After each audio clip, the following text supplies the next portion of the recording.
Problema 1021 nos dice, una esfera sólida se libera a partir del reposo y baja por una ladera que forma un ángulo de 65 grados bajo la horizontal. Entonces nos piden qué valor mínimo debe tener el coeficiente de fricción estática entre la ladera y la esfera para que no haya deslizamiento, o sea, ruede sin resbalar. El coeficiente de fricción calculado en el inciso A bastaría para evitar que una esfera hueca resbale. Fíjense que primero nos piden una esfera sólida y después nos hablan de una esfera hueca. Entonces, lo que hay que hacer es determinar primero el coeficiente de fricción estática para la esfera sólida, ¿verdad? Y ahora el coeficiente de fricción estática para la esfera hueca. O sea, la fricción que hay entre la esfera y la superficie, ¿verdad? La fricción estática. El coeficiente, perdón, de fricción estática. Entonces, después de eso dice, bueno, y en el inciso A, ¿por qué usamos el coeficiente de fricción estática y no fricción cinética? Entonces, bueno, vamos a ver esto. Entonces, lo primero que hacemos es diagrama de cuerpo libre, ver todas las fuerzas que están actuando sobre el sistema. El sistema está rotando, tenemos una combinación de un movimiento rotacional con un movimiento traslacional. Ok, entonces, pues bueno, ahí hay que analizar eso. La aceleración del sistema, o sea, la aceleración del centro de masa, ¿verdad? La aceleración del centro de masa tiene esto, aceleración angular, como, no, como rueda sin resbalar, entonces podemos utilizar esa condición, ¿verdad? Entonces, bueno, primero, sumatoria de fuerzas. La sumatoria de fuerza en X, ¿verdad? Entonces tenemos el peso en X menos la fricción estática igual a masa por aceleración. Aquí el sistema está en movimiento. ¿Ok? Entonces aquí lo que está acelerando es el objeto. Aunque estemos hablando de fuerza de fricción estática, es el punto que está aquí en contacto con la superficie, ¿verdad? Que se encuentra en reposo, por lo cual es la fricción estática la que está aquí presente.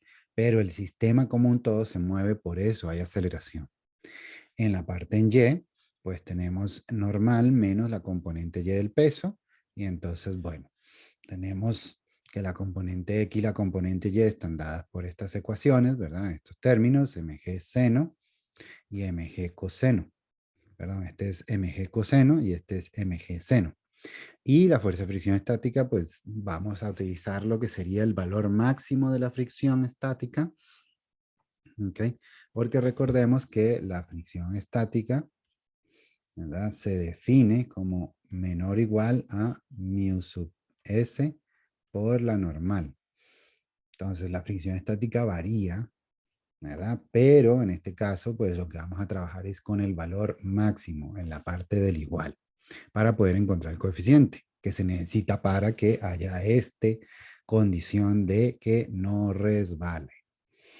¿Ok? Entonces, bueno, de la ecuación 2 obtenemos la normal, ¿verdad? La componente y mg coseno, y entonces sustituimos en la ecuación 1. Recuerden que la fuerza de fricción estática depende de la normal, entonces aquí tenemos la componente X, ¿verdad? Mg seno menos la fuerza de fricción, que sería el coeficiente por la normal, por la fuerza normal, que es esto que está aquí. Entonces, bueno, igualado a m por a, nos queda eso que está ahí. Entonces, bueno, y lo que hacemos es que simplificamos, ¿verdad? Como todos los términos tienen la m, entonces simplificamos. Podemos sacar a factor y pasar a dividir, entonces se simplifica. Fíjense que en ningún momento nos dan el valor de la masa. Quiere decir que podemos encontrar un término que no depende, o sea, un coeficiente que no va a depender de la masa. ¿Ok? O, en última instancia, pues queda un valor acompañado de la masa, si fuese el caso. Pero vamos a ver que no depende de la masa, porque ya hemos visto un primer paso donde pues se simplifica la masa. Entonces nos queda esta ecuación 3. Ahora, pues como el sistema está rotando, ¿verdad? Mientras se desplaza, está rotando, entonces tenemos un torque generado por la fuerza de fricción estática. Entonces, bueno, ahí Es lo único, porque el peso y la normal, pues, son fuerzas radiales que no ejercen una torca, ¿verdad? No ejercen una torca o momento de torsión, cualquiera de esos nombres. Lo único que está ejerciendo una torca es la fuerza de fricción estática. Entonces, por eso, ¿verdad? Tenemos el torque o la torca generada por la fuerza de fricción es igual al momento de inercia de la bola sólida, la esfera sólida, por la aceleración angular.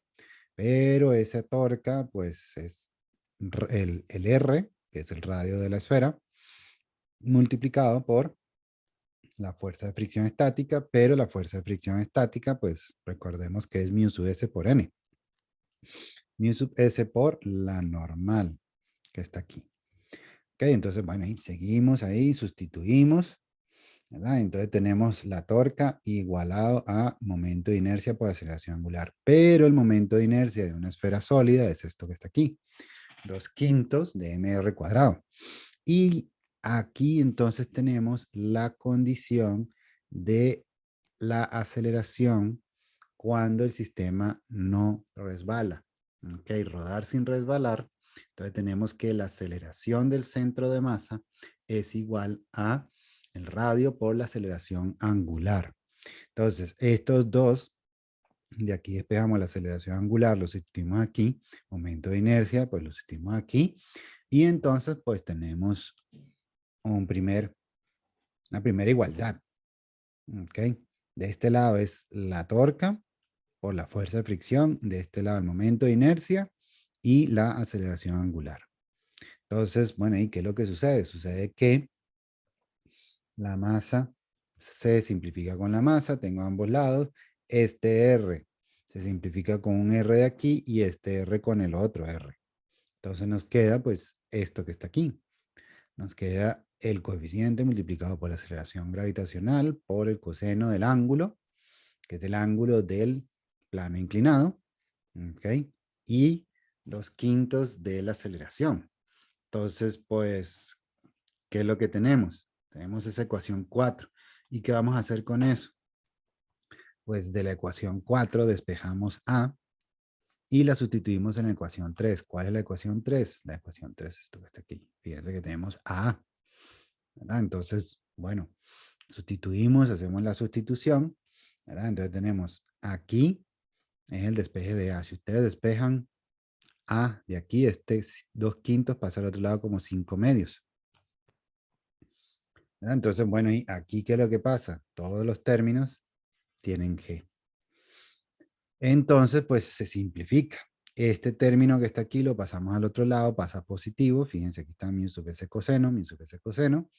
¿Verdad? Entonces, bueno, y los dos términos son iguales. Tenemos 5/2 más 1, es 7/2, mi sub S coseno, y pues pasamos al otro lado.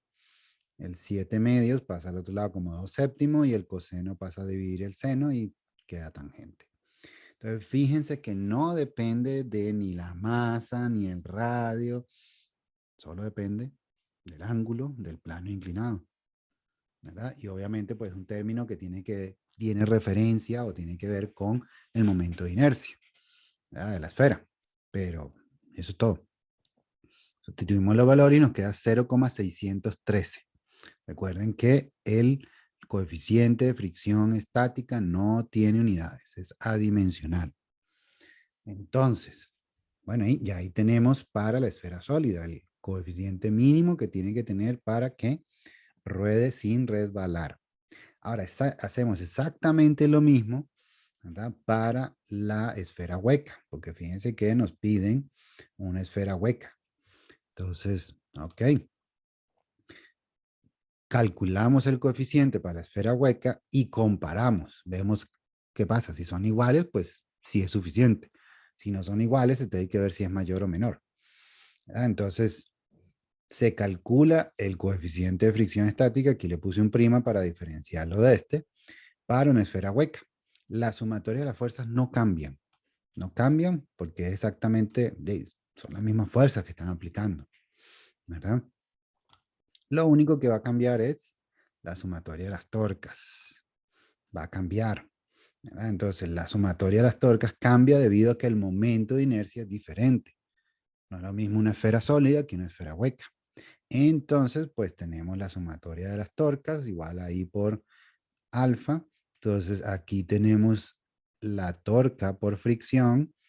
Eso no cambia, lo único que cambia es el coeficiente, obviamente, ¿verdad? Porque estamos buscando otro coeficiente para que no resbale. ¿Ok? Tenemos el momento de inercia de la esfera hueca y alfa, que es A sobre R. Esto viene de lo anterior, recuerden. Esto viene de aquí, ¿ok? Que es la condición de rodar sin resbalar. ¿Ok? Entonces, bueno, ahí se hacen las mismas simplificaciones. El R se va con un R, pero este R se va con otro R aquí, la masa se va con la masa. Y entonces nos queda esto que está aquí. ¿Ok? Queda esto que está aquí. Despejamos A y sustituimos en la ecuación 3, que va a ser la misma para este sistema. Esta ecuación 3, como no cambia la sumatoria de fuerza, esta ecuación es exactamente la misma. ¿Ok? Solo que, bueno, ahora la aceleración es distinta. ¿Verdad? Aquí vemos que ya la aceleración es distinta. La despejamos de aquí. Y entonces nos queda 3 medios de eso que está ahí. 3 medios de esto. Recuerden que, pues, obviamente, la ecuación es igual, pero el coeficiente cambia, ¿verdad? O sea, el coeficiente es distinto. Porque estamos calculando otro coeficiente para el caso de la esfera hueca, para que la esfera hueca ruede sin resbalar. Entonces, bueno, y tenemos eso que está ahí, ¿verdad? Igual que en el anterior, las G se simplifican porque está en todos los términos. ¿Ok? Entonces, bueno, y despejamos, y su veces igual, este término pasa al otro lado, a sumar, quedan 5 medios, y entonces el 5 medio pasa al otro lado como 2/5, y el coseno pasa al otro lado y hace tangente, y sustituimos, y nos queda esto que está aquí. Entonces nos queda un coeficiente mayor, quiere decir que con el coeficiente anterior no va a cumplir la condición, ¿verdad? Si el coeficiente fuera el anterior, el 0,613, ¿sí? Entonces la esfera hueca resbala, ¿verdad? Pero en este caso, bueno, y entonces tendría que ser este valor. ¿Verdad? Entonces no es suficiente, no es suficiente con el coeficiente anterior. Entonces, eso es lo que tenemos, ¿verdad? Y la última parte es por qué utilizamos el coeficiente de fricción estática y no el de cinética. Debido a que en un movimiento combinado de rotación y traslación que cumple la condición de rodar sin resbalar, el punto de contacto entre la esfera y la superficie se mantiene en reposo. Es decir, esto que está aquí. Si tenemos una combinación de movimiento de traslación con un movimiento de rotación, este punto, el punto de contacto, ¿verdad? No, o sea, va a estar en reposo. Siempre y cuando, ¿verdad? Se cumple la condición de rodar sin resbalar. ¿Ok? Entonces, esta sería la justificación de por qué se utiliza el coeficiente de fricción estática. Y entonces este sería el problema 1021.